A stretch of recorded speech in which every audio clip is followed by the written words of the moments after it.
Last night as I lay dreaming of the pleasant days gone by, my mind being bent on rambling, and to errands I let it fly. I stepped on board a vision and sailed out with a will, till I gladly came to anchor at the Cross of Spancil Hill. Enchanted by the novelty, delighted with the scenes, where in my early childhood I oftentimes have been. I thought I heard a murmur, I think I hear it still. 'Tis that little stream of water at the Cross of Spancil Hill. And to amuse my fancy, I lay upon the ground, where all my school companions in crowds assembled round. Some have grown to manhood, while more their graves did fill.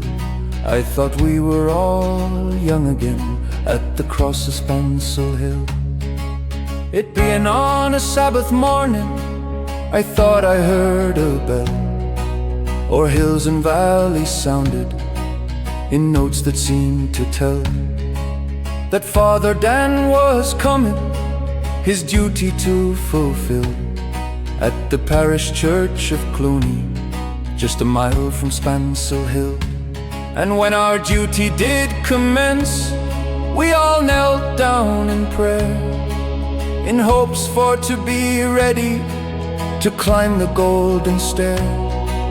And when back home returning, we danced with right goodwill to Martin Moylan's music at the Cross of Spancil Hill.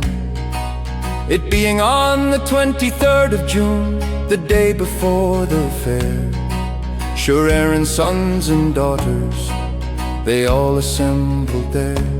The young, the old, the stout and the bold, they came to sport and kill. What a curious combination at the fair of Spancil Hill. I called to see my neighbours, to hear what they might say.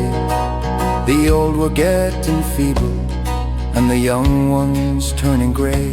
I met with Taylor Quigley, he's as bold as ever still.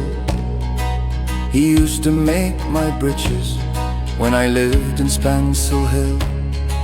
I paid a flying visit to my first and only love. She's as pure as any lily, and as gentle as a dove.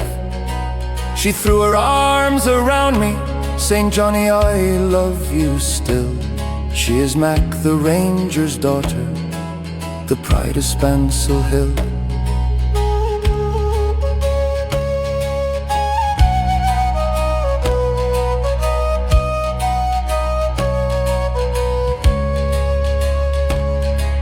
I thought I stooped to kiss her, as I did in days of yore. She says, "Johnny, you're only joking, as you often were before." The cock crew on the roost again, he crew both loud and shrill, and I awoke in California, far, far from Spancil Hill. But when my vision faded, the tears came in my eyes, in hope to see that dear old spot someday before I die. May the joyous King of Angels his choicest blessings spill on that glorious spot of nature, the Cross of Spancil Hill.